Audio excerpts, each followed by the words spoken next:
My name is Maya. And I'm Linda. And we have made a pinball machine. And on our pinball machine, we have like a little donger to launch the ball. Right?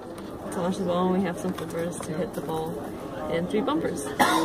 So for each bumper, we use 3 micro switches to take in the inputs, and each bumper has a different input or score at value. For example, this one takes in 3, and the total score is displayed over here. This one takes in 2, and this one will be 1. 1 point will be added upon each contact. And this is where the total score is displayed, for example. And upon each bumper and ball contact, it will be noted by a flashing light and also a sound output, as you can hear. Okay, we can show you a short demonstration of how it works, I guess. So we'll launch the ball here. And use the flippers and try to hit the ball. Yeah. Okay, so we also have some other thing where it reaches a certain score, then something happens. So just keep going. It's difficult to actually get there. So see, now we reached 100, more than 100. So now we have flashing lights here, and what these flashing lights indicate is that you reached the double score period. Yay! So now these bumpers are worth double what they initially were.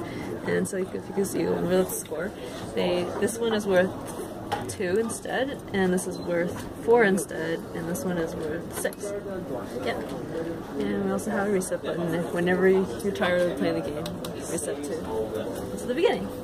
So we had encountered some difficulties, and so one of the greatest difficulties we encountered was debouncing the switches, because when we first got the switches, they were not being debounced. So the input value, the output value, will be extremely jittery, so that our total score was taking in these jitter values and constantly adding. What we did was that we used a slowed down clock, and then we had 2 always clocks, one running on taking in the positive edge and one taking in the negative edge, so that. And for both the positive and negative edges, we would take in only the first high output, so that for each of these positive and negative edges, only the one high output, if there was a high output value, would be taken. So the switches were then debounced. Okay, so we learned a couple things from this project. Basically how this was made was like everything is connected to the micro switch outputs are connected to this breadboard underneath here and connected into the D2 board, and our Verilog code basically adds all the scores whenever a switch is hit. The scores are added together and displayed on the hex, and we learned that we can use this thing to input and output. We need to output as well to make our double score periods flash. It was also kind of difficult actually putting the wires together. Sometimes we couldn't figure out which one wasn't working or which wire is loose.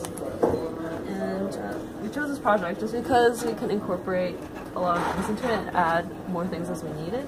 We can add sound later on, but basically it uses counters and adders and uses the decoder that we learned in our Thank you. Thanks. That's our project. I hope you liked it. In the previous video, we couldn't really see the numbers and the bumpers react. So this is worth 1, and this is 2, and 3. And so if we reach the double score period, then this one is worth 2, this is worth 4, this is worth 6.